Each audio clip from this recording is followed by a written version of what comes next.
ಯಾವಾಗಲೂ ಹೆಚ್ಚಿದ್ದಾರೆ. ಯಾಕಂದರೆ ನೀವು ಇಲ್ಲಿವರೆ ಸತ್ಸಂಗ ಭಜನೆ ಕೀರ್ತನೆ ಎಲ್ಲ ಮಾಡಿ ಮನೆಗೆ ಹೋಗುವಂಥ ಸಂದರ್ಭ ಇರ್ತದೆ. ಹಾಗಾಗಿ ಇವತ್ತಿನ ದೃಷ್ಟಾಂತ ಏನಿದೆ ಅಂದರೆ ಭಗವಾನ್ ಶ್ರೀಕೃಷ್ಣ ಯಾಕಂದ್ರೆ ಒಂದು ಘಟನೆಗಳನ್ನು ಯಾವಾಗ ಬಿಟ್ಟಿದ್ದೀವಿ. ಭಗವಾನ್ ಶ್ರೀಕೃಷ್ಣ ಕಂಸ ಏನು ಮಾಡಿದ ಅಂದರೆ ದಿನನಿತ್ಯ ಕಂಸನ ತಲೆಯಲ್ಲಿ ಅದೇ ಇತ್ತು. ಏನಂತಂದರೆ ಶ್ರೀಕೃಷ್ಣನನ್ನ ಕತೆ ಮುಗಿಸ್ಬೇಕು, ಕೃಷ್ಣ ನನಗೆ ಕತೆ ಮುಗಿಸಿದ್ರೆ ನಾನೇ ಅವ್ರ ಕಥೆನ ಮುಗಿಸ್ಬೇಕು ಅಂಥೇಳಿ ಕೃಷ್ಣನ ಕಂಸನವರಿಗೆ ಅದೇ ತಲೆಯಲ್ಲಿ ಹೊಡ್ತಾ ಇರ್ತಾನೆ. ಎಲ್ಲ ರಾಕ್ಷಸರನ್ನು ಕಳಿಸ್ಕೊಟ್ಟಿದ್ದ. ಆದರೆ ಕೊನೆಗೆ ಬಂದು ಅಸ್ತರಾಯ್ತು. ಅವನ ಹೆಸರು ಕೇಶಸೂರ ಅಂತ. ಅವನಿಗೆ ಕೇಶಿ ಅಂತ ಕೂಡ ಕರೀತಾರೆ. ಕೇಶಿ ಅಂದರೆ ಏನು ಅಂದರೆ ಭಯಂಕರವಾದ ಕುದುರೆ ಆಕಾರದ ಕುದುರೆ ಇದ್ದಂಗೆ, ಅದಕ್ಕೆ ಕುದುರೆ ಕೂಡ ಕರೀತಾರೆ. ಆ ಭಯಂಕರವಾದ ಕುದುರೆಯನ್ನು ಮಾಡ್ತದೆ. ಅಂದರೆ ಕಂಸ ರಾಜ ಕೃಷ್ಣನನ್ನು ಬೃಂದಾವನದಲ್ಲಿ ಆಟ ಆಡುವಂಥ ಸಂದರ್ಭದಲ್ಲಿ ಹೇಗಾದ್ರೂ ಮಾಡಿ ಅವನು ಕೊಲೆ ಮಾಡಿ ಬಾ ಅಂತೇಳಿ ಕಂಸ ಏನು ಮಾಡ್ತಾರೆ, ಈ ಕೇಶಿಶೂರ ಕೇಶಿ ಅಂತ ಕರೀತಾರೆ, ಅವನನ್ನು ಕಳಿಸ್ಕೊಡ್ತಾರೆ. ಆಗ ಈ ಕೇಶಿ ಎಂಬ ಶಬ್ದ, ಅದಕ್ಕೆ ಆರಂಭದಲ್ಲಿ ನಾಮ, ಈ ಕೇಶಿ ಎಂಬ ಶಬ್ದ, ಈ ಕೇಶಿ ಎಂಬ ಈ ಸಂಹಾರ ಮಾಡ ರಾಕ್ಷಸನ ಕೊಂದಾಗ ಆ ಭಗವಾನ್ ಶ್ರೀಕೃಷ್ಣನಿಗೆ ಏನಂತಂದ್ರೆ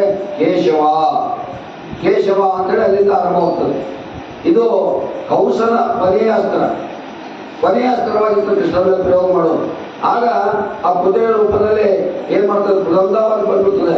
ಇಡೀ ಗಾಢ ತುಂಬಾ ಎತ್ತರ ಕೂಡಾಡ್ತಾ ಇರ್ತದೆ, ಎಲ್ಲರನ್ನ ಹೊಡಿತಾ ಇರ್ತದೆ, ಒಟ್ಟಿನ ಭಯಭೀತನಾಗಿ ಮಾಡ್ತದೆ ಇಡೀ ಬೃಂದಾವನ ಜನ.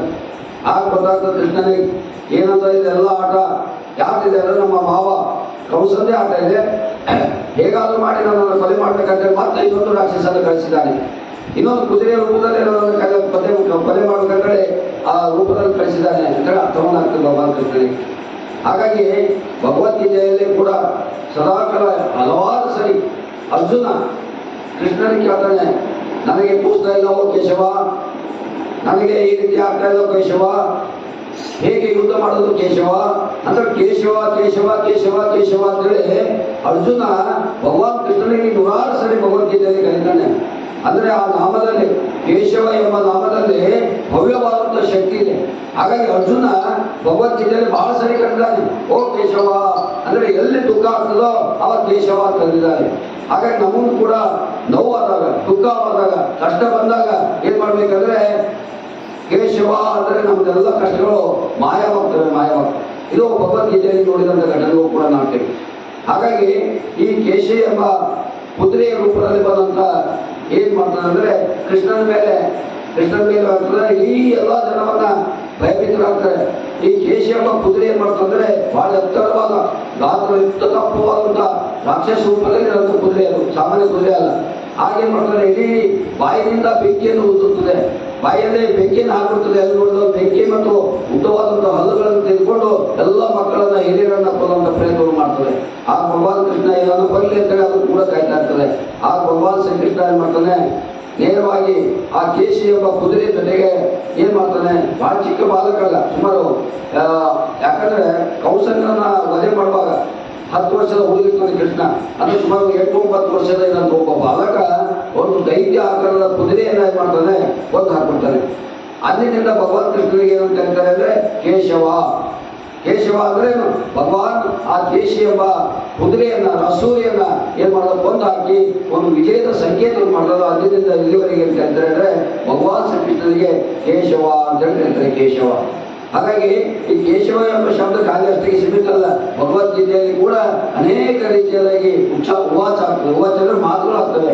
ಏನಂದ್ರೆ ಕೃಷ್ಣಗೆ ಕೇಶವ, ಮಾಧವ, ಗೋಪಾಲ, ವಾಸುದೇವ, ಯೋಗೇಶ್ವರ, ಇದು ಅನೇಕ ಹೆಸರುಗಳಿಂದ ಶ್ರೀಕೃಷ್ಣನಿಗೆ ನಾವು ಹೇಳಿದ 1,000 ಜನ ನಾಮಗಳನ್ನ ಕೃಷ್ಣನ ಕರಿತೇವೆ. ಅದರಲ್ಲಿ ಬಹಳಷ್ಟು ಮಹತ್ವದ ಒಂದು ಕೃಷ್ಣನ ನಾಮಗಳನ್ನ ಇವೆ.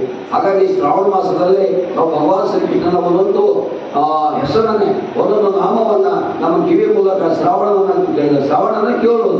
ಏನ್ ಕೇಳೋದು, ಶ್ರೀಕೃಷ್ಣನ ವಾಣಿಯನ್ನ, ಪರಮಾತ್ಮನ ವಾಣಿಯನ್ನ ಕೇವಲ ನಮ್ಮ ಕಿವಿಯಲ್ಲಿ ಬಿದ್ದಾಗ ಕೂಡ ನಮ್ಮ ದೇಹವನ್ನ ಪಾವನ ಆಗ್ತದಲ್ಲ, ನಮ್ಮ ಮನಸ್ಸು ಪಾವನ ಆಗ್ತದೆ, ನಮ್ಮ ಬುದ್ಧಿ ಪಾವನ ಆಗ್ತದೆ, ನಮ್ಮಲ್ಲಿ ಪರಮಾತ್ಮನ ಅನುಗ್ರಹ ಕೂಡ ಆಗ್ತದೆ. ಹಾಗಾಗಿ ನಾವು ಶ್ರಾವಣ ಮಾಸದಲ್ಲಿ ಬಹಳ ಜನ ಶ್ರಾವಣ ಮಾಸ ಅನೇಕ ಬೇರೆ ಬೇರೆ ಧರ್ಮಗಳನ್ನು ಹೋದಾಗ ನೋಡ್ಬೇಕು, ಅವ್ರು ಎಷ್ಟು ಕಠಾ ಪ್ರವಾಸ ಮಾಡ್ತಾರೆ. ನಮ್ದೆಲ್ಲ ಲಕ್ಷ ಕಲಿಗಿದ್ರು ಅವ್ರು ಏಕ್ ಮೈನಾ ಪೂಜೆ ಗಿಲೆ हम छोड़ देते सर ಅಂತಾರೆ. ಅಂದ್ರೆ ಅಷ್ಟೇ ನಾವು ತ್ಯಾಗವನ್ನು ಮಾಡಲ್ಲ. ಆದ್ರೆ ಪರಮಾತ್ಮನ ಕೇಳುವ ವಾಣಿಯನ್ನು ನಮಗೆ ಕೇವಲ ಅರ್ಧ ಗಂಟೆಯಲ್ಲಿ ಮೂಡುವಂಥ ಪೇಷನ್ಸ್ ಭಾಳ ಜನರಿಗೆ ಅದೆಲ್ಲ ಇವತ್ತು ಕೈವಾಡಿ ಅದಕ್ಕೆ ಕಾರಣ ಯಾರು ಅಂದರೆ ನಾವೇ. ಅದಕ್ಕೆ ಬೇರೆ ಬೇರೆ ನಾವು ನೋಡಿ ಕಲಿಬೇಕಾಗಿದೆ. ಇವತ್ತು ಅವ್ರು 1 ತಿಂಗಳ ಕಾಲ ವರ್ತವನ್ನ ಮಾಡ್ತಾರೆ.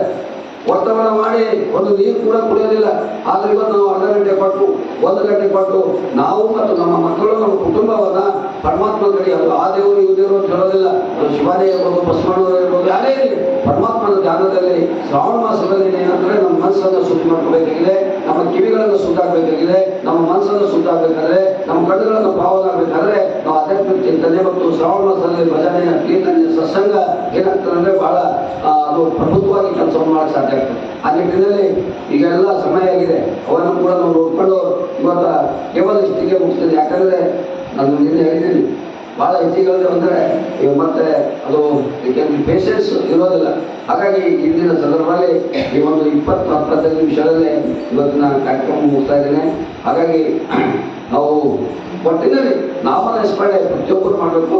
ಹಾಗೆ ನಮ್ಮ ಕಾಯ್ದೆಲ್ಲರೂ ತಾವು ಏನು ಮಾಡ್ತಿದ್ದಾರೆ, ಭಗವಾನ್ ಶ್ರೀಕೃಷ್ಣ ನಾಮ ಸ್ಮರಣೆ ಅಂತಲ್ಲ, ಭಜನ, ಕೀರ್ತನೆ ಎಲ್ಲ ಎಲ್ಲ ಎಲ್ಲ ಎಲ್ಲಿ ಹೋಗ್ಬಿಡ್ತದೆ, ಪರಮಾತ್ಮಗೆ ಹೋಗ್ಬಿಡ್ತದೆ. ನಾವು ಕೂತ್ಕೊಂಡು ಆ ದೇವರಿಗೆ ನೆನೆಸ್ಬೇಡ, ಈ ದೇವರಿಗೆ ನೆನೆಸ್ಬೇಡ, ಅಲ್ಲಿ ಹೋಗ್ಬೇಡ, ಇಲ್ಲಿ ಹೋಗ್ಬೇಡ. ನಾವು ಹೋಗ್ಬೇಡ ನಾವೇ ಯಾರಿಲ್ಲ. ಯಾಕಂದ್ರೆ ನಮ್ಗೆ ಏನು ಗೊತ್ತಿದೆ, ಅದು ಪರಮಾತ್ಮನಿಗೆ ಮಾತ್ರ ಗೊತ್ತು. ನಾವು ಹೇಳೋ ನಮ್ಗೆ ರೈಟ್ಸ್ ಇಲ್ಲ. ಅಲ್ಲಿ ಹೋಗ್ಬೇಡ, ಅದು ಕೇಳಬೇಡ, ಇದು ಕೇಳಬೇಡ. ನೀರು ಒಂದೇ ಇರ್ತದೆ, ಅದು ನಾಮಗಳು ಬಸವಣ್ಣನ ಕಾಲದಲ್ಲಿ ಹೇಳಿದ್ರು, ದೇವರು ಒಬ್ಬನೇ ನಾಮವು ಅದು ಎಲ್ಲ ಒಂದು ಹುಟ್ಟದಲ್ಲಿಗೆ ಪರಮಾತ್ಮನ ಕಡೆನೆ. ಅದನ್ನು ಅರ್ಥವನ್ನು ಮಾಡಿಕೊಳ್ಳೋದು ಬಿಟ್ಟು ನಾವು ಏನು ಮಾಡ್ತೇವೆ, ಬೇರೆ ಬಗ್ಗೆ ಟೀಕೆ ಟಿಪ್ಪಣಿಯನ್ನು ಮಾಡ್ತೀವಿ. ಅದು ಕೂಡ ಪರಮಾತ್ಮನಿಗೆ, ಅದು ಕೂಡ ನಮ್ಮ ಅಂಶ. ಇನ್ನೊಬ್ಬರ ಬಗ್ಗೆ ನಾವು ಟೀಕೆ ಮಾಡೋದು ಕೂಡ ನಮ್ಮ ಅಂಶ. ನೀವು ಮಾಡಿಕೊಳ್ಳೋ ದೇವರ ಅವ್ರ ಬಗ್ಗೆ ನಾನು ಸ್ವಲ್ಪ ನೋವಿಸಿದಾಗ ಅದು ಕೂಡ ಪರಮಾತ್ಮ ನೋಯಿಸಿದಾಗ ಆಗ್ತದೆ. ಇದು ಅಧ್ಯಾತ್ಮ ಹೇಳುತ್ತದೆ. ಪರರನ್ನು ಯಾವಾಗಲೂ ಮನಸ್ಸನ್ನು ನೋಯಿಸಬಾರ್ದು, ಪರರನ್ನ ಟೀಕೆ ಮಾಡಬಾರ್ದು, ಪರರ ಚಿಂತನೆ ಮಾಡಬಾರ್ದು. ನಮ್ಮ ಚಿಂತೆ ಮಾಡೋದೊಂದೇ ಇದೆ ಏನಂತ ಪರಮಾತ್ಮನನ್ನು. ಆ ಪರಮಾತ್ಮ ಧ್ಯಾನದಲ್ಲಿ ನಾವು ನಿರಂತರವಾಗಬೇಕು ವಿನಃ ಬೇರೆ ಬಗ್ಗೆ ಟೀಕೆ ಟಿಪ್ಪಣಿ ಮಾಡೋದ್ರಿಂದ ನಮಗೆ ಉಪಯೋಗ ಆಗಲ್ಲ. ನಮ್ಗೆ ಉಪಯೋಗ ಆಗೋದು ಯಾವುದಾದ್ರು ಪರಮಾತ್ಮ ಬಗ್ಗೆ ಚಿಂತನೆ ಮಾಡಬೇಕು, ಪರಮಾತ್ಮಗೆ ನಾಮಸ್ಮರಣೆ ಮಾಡಬೇಕು. ಸದಾಕಾಲ ಪರಮಾತ್ಮ ಧ್ಯಾನದಲ್ಲಿ ನಮ್ಗೆ ಲಾಭ ಇದೆ. ಇನ್ನೊಬ್ಬರ ಬಗ್ಗೆ ಕೇಳಿದಾಗ ನಮ್ಗೆ ಹಾನಿ ಇದೆ.